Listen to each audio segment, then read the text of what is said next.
बिस्मिल्लाहिर्रहमानिर्रहीम अस्सलाम वालेकुम रहमतुल्लाहि व बरकातहू। मुमताज़ तारिक वखरी गाल दे नाल हाजिर हूँ। उम्मीद करदा मेरे सारे बिरा खैर खरीत नाल हो।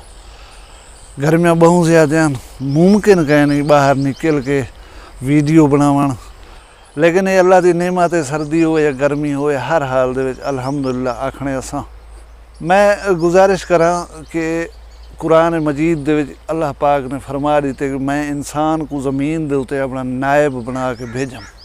इनको सोचण दी समझण दी सलाहियत अता कीती अस, और बाद औकात ही थे कि इनकी सोचण समझण दी सलाहियत इतनी अगू ते लगी गई है कि इंसानियत दा वजूद खतरे च पै गए, और मुतफिक थी कि इन्हें को रुकना पै गया कि हुण इत्थां बस कर देनी चाहिए है। इस सिलसिले दे विच जिहड़े वेले साइंसदान ऐसे जीनियात यानी खलीए इंसान दे विचों ढूंढ गिदन जिहदे नाल एक मुमताज़ तारक दे विचों ॿिया मुमताज़ तारक पैदा करण मुमकिन थी गया। इहा शक्ल शुबाहत, इहो अंदाज़ बयान, इहा सोचण दी सलाहियत, यानी सेम एक आदमी पैदा करण मुमकिन थी गया रहंदी दुनिया तक। इस सिलसिले दे विच आस्ट्रेलिया के साइंसदान ने एक तजर्बा करके एक भेड़ जी भेड़ बना के दिठी है, जिहदा मशहूर ना हा डोली। लेकिन पूरी दुनिया के साइंसदान और मुहज़्ज़िब मुआशरे के नुमाइंदे बहक रही मुतफिक थे कि इस सिलसिले को इतनी ठप कर देना चाहिए, ना तो जरा है इंसानियत यकसानियत का शिकार थी रही, तबाही और बर्बादी का शिकार थी वैसी। लेकिन सारा मौजू अज ये नहीं, सारा मौजू अज दा है मसनूई जहानत, आर्टिफिशियल इंटैलीजेंस।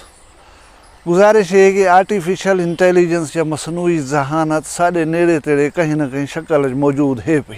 ताज़ा तरीन इहदी परेशान कुन जी सूरत हाल है इंसान के सामने ऊँ वेले आई है जिसले साइंसदान ने ऐलान किए कि असां हुण कंप्यूटर को ही काबिल बना दिते कि वह सोच भी सकते समझ भी सकते इंसान वाली कार, और अपने गलतियों को सीखण की सलाहियत कंप्यूटर ने हासिल कर दी है।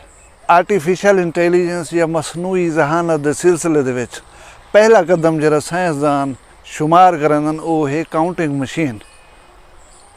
इंसान नोट या कोई भी चीज़ सही गणतरी करके देने वाली मशीन को जी तकरीबन 70 की दहाई दे विच ईजाद थी आई, इनको आर्टिफिशियल इंटैलीजेंस के पासे पहला कदम आख्या वेंदा है। हुण ही ज़माने दे विच बगैर ड्राइवर के जो गाड़ियाँ ईजाद थन, ये आर्टिफिशियल इंटैलीजेंस की ताज़ा तरीन सूरत हैं। यानी एक गाड़ी हो सी, वो रोड के उत्ते चल सी भी सही, वो बंजे को भी बचे सी, वो इशारे को भी देख सी, और तुहाडे बालें को चाह करें स्कूल पहुँचाओ सी, तुहा को चाह करें दफ्तर छोड़ो सी, उनके बाद वो वालो सी जिसले वाला उन्हें टाइम थी सी छुट्टी का, वो उठाइयान खड़सी उन्हें बाल बासन और घर अमन अमान छुड़े सी आन। हुण इस सिलसिले दे विच गुजारिश करा कि मुख्तलिफ तजर्बात मुख्तलिफ जाड़ियों को थींदे पन। जर्मनी ने एक रोबोट तैयार किए जिनको पादरी का नाम दितन है, और उनको एक गिरजा घर दे विच खड़ा दिता गया। ये रोबोट पादरी जरा है 8 मुख्तलिफ ज़बानें दे विच दुआ दे सकता है। इहदे नाल ये सूरत हाल सामने आई है कि ऐन मुमकिन है तुसां जिहड़ी अदालत दे विच पेश थी वो उत्थां जज की जगह दे उत्ते एक रोबोट बैठा होवे, और वो वकील तुहाडे दी गाल सुन के वो भी वकील की गाल सुन के तुहाडे केस का फैसला देवे। अमरीका ने एक रोबोट बनाया जिनको एक क्लास दे विच बालें दे विच शामिल करके बिठा दिता वेंदा। वो उस्तादें दे लेक्चर सुनदा हा, जेरा कुछ उस्ताद पढ़ेंदे हन बाल जिवें पढ़दे हन वो नाल पढ़दा बैठा, और जेरे वेले वो क्लास दे एग्जाम हैं इम्तिहान हैं वो कंप्यूटर बालें दे नाल बह कर इम्तिहान दिते और इम्तिहान पास करके निकला। चीन का एक रोबोट इन वेले मरीख के खलाई स्टेशन के उत्ते पहुँच चुके, और उत्थां मुख्तलिफ तहकीकाती काम करे सी, यानी कि इंसान की जगह के उत्ते रोबोट गए उत्थां जेरे काम करन इंसान न करे सी रोबोट करे सी। कुछ नहीं पहले इस्लामाबाद की एक यूनिवर्सिटी दे विच ऐसे रोबोट्स की नुमाइश थी है जेरे इंसान की जान बचाने की सलाहियत रखदन। और एलन मस्क की कंपनी टेस्ले एक ऐसा रोबोट पिछले दिए एक प्रोग्राम दे विच लोगों के सामने स्टेज पर पेश किए, जरा आए स्टेज के उत्ते लोगों को देख के हाथ हिलाए सी, और हाथ हिलाने के बाद अपने घुटने जरे डोड़े कर रहे लोगों को यानी आदाब आखे सी, और उनके बाद वो उतों लगा गए। हुण एलन मस्क या टेस्ला कंपनी आती है 3 ਜਾਂ 4 ਸਾਲ ਦੇ ਬਾਅਦ ਇਹ ਇਨਸਾਨ ਨੂਮਾ ਰੋਬੋਟ ਹੈ ਜਿਹੜਾ ਇਹ ਦੁਨੀਆ ਦੇ ਵਿੱਚ ਦਸਤਿਆਬ ਹੋ ਸੀ ਔਰ ਇਹ ਫੈਕਟਰੀਆਂ ਦੇ ਵਿੱਚ ਇਨਸਾਨਾਂ ਦੀ ਜਾਨ ਦੇ ਉੱਤੇ ਕੰਮ ਕਰੇ ਸੀ। ਹੁਣ ਅਸਾਂ ਇਹ ਦੇਖ ਸਕੂੰ ਮਸਨੂਈ ਜ਼ਹਾਨਤ ਦੇ ਨੁਕਸਾਨਾਤ ਕੀ ਹਨ। तुसा सोचेंगे बस ये तो फायदा है यार, एक अच्छा काम जरा है ना इंसान की बनस्बत एक काम रोबोट कर रही सी, एक मशीन कर रही सी। ठीक है, मैं थोड़ी खिदमत अर्ज करा दे उते गाड़ी दे उते एक बंदे को तुसा रोज़गार दें दो और उनको अपना ड्राइवर रखें दो। वो तो बालें को चाहिए स्कूल पुछेंदे वाला उन्हें छुड़ेंदे या तो आपको दफ्तर पहुँचा आंदे। जेरे वेले ऑटोमैटिक चलने वाली गाड़ियाँ हो सन ज़ाहिर है वो ड्राइवर की जॉब है जी वो ख़त्म थी वैसी ही हवाले दे पेश नज़र साइंसदान ये दसन कि चंद सालों के बाद जेरे वेले मसनूई जहानत राइज थी गई दुनिया के 30 करोड़ लोग बेरोज़गार थी वसन।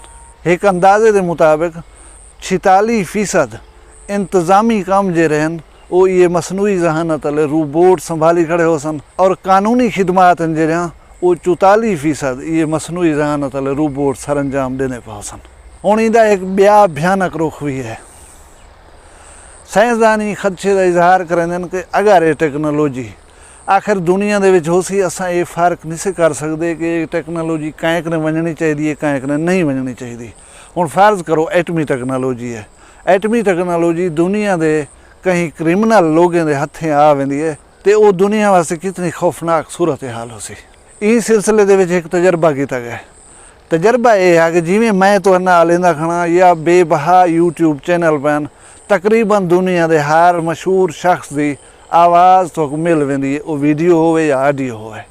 मसनूई जहानत के जरिए ये मुमकिन है कि कोई बंदा मेरी ऑडियो को चाहे कंप्यूटर के फीड करे सी और वो अलेसी कंप्यूटर सुन के फौरन मेरी आवाज़ दे विच परले को पैगाम पहुँचना पाया सी। परले को 1% भी गुमान न थी सी एक कोई कंप्यूटर लेना पे मेरे नाल या वाकई मुमताज़ तारे कर लेना पाए।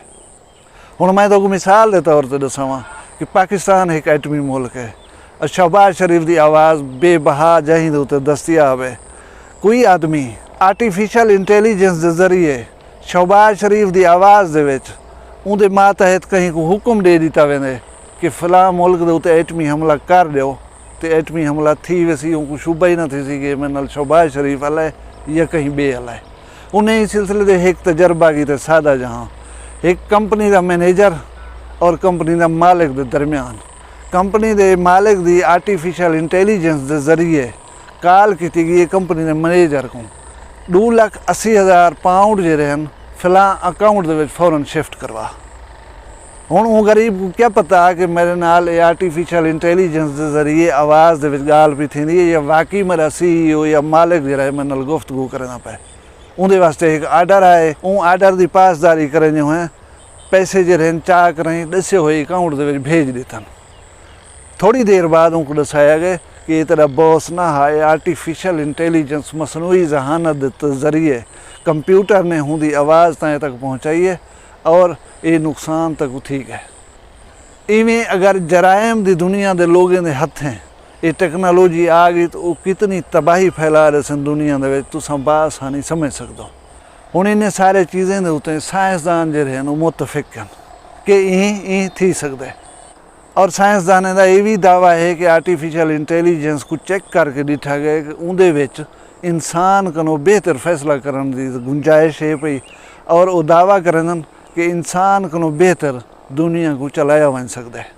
आर्टिफिशियल इंटैलीजेंस के जरिए दिमाग का 100% इस्तेमाल जरा है वो मुमकिन है और दुनिया के एक जहीन कने जहीन आदमी का दिमाग भी इतनी काम नहीं करना जितनी आर्टिफिशियल इंटैलीजेंस एक्यूरेट मालूमात दे सकती है या बर वक्त फैसला करने की सलाहियत रखता है। हुण दुनिया के साइंसदान आकर ई चीज़ के उत्ते खौफ दे विच मुबतला थी वञनि कि असां ये आर्टिफिशियल इंटैलीजेंस के जरिए मसनूई जहानत के जरिए मशीना बणे दूँ और ये मशीना सारे इंजामी मामलात दे विच दाखिल थी वञनि असारे कारोबार असारे सल्तनत असारे मुख्तलिफ चीज़ां ये रोबोट संभालन लग वञनि और खुदा न खास्ता इन्हें की तादाद कहीं वेले असां ज़्यादा थी गई ये इंसानियत उत्ते हावी थी वसन और ये दुनिया को तबाह करने की सलाहियत रखदन। लिहाजा इंसानियत खतरे दे विच है और बहुत सारे माहिरीन ने प्रोफेसर्स ने खत लिख के रिक्वेस्ट की है कि ई चीज़ को इतना ही रोक दिता वजे। बस इतनी एक फ़ायदा चावन काफ़ी है। एक अगो जरा मरहला है उन कामकार फिलहाल छोड़ दिता वजे। उम्मीद है अज की वीडियो तो मालूमाती लगी हो सी, पसंद आई हो सी। पसंद आए तो अपनी राय का इजहार कमेंट दे विच करे सो। वीडियो को लाइक ज़रूर किया करो। चैनल वखरी गाल को सबसक्राइब कर दिया करो। अपना ढेर सारा ख्याल रखा है, मगो दुनिया याद रखा है। जींदे उस काल वाला कहीं वखरी गाल दे नाल मिलसूँ। फिलहाल इजाज़त दो। अल्लाह हाफ़िज़।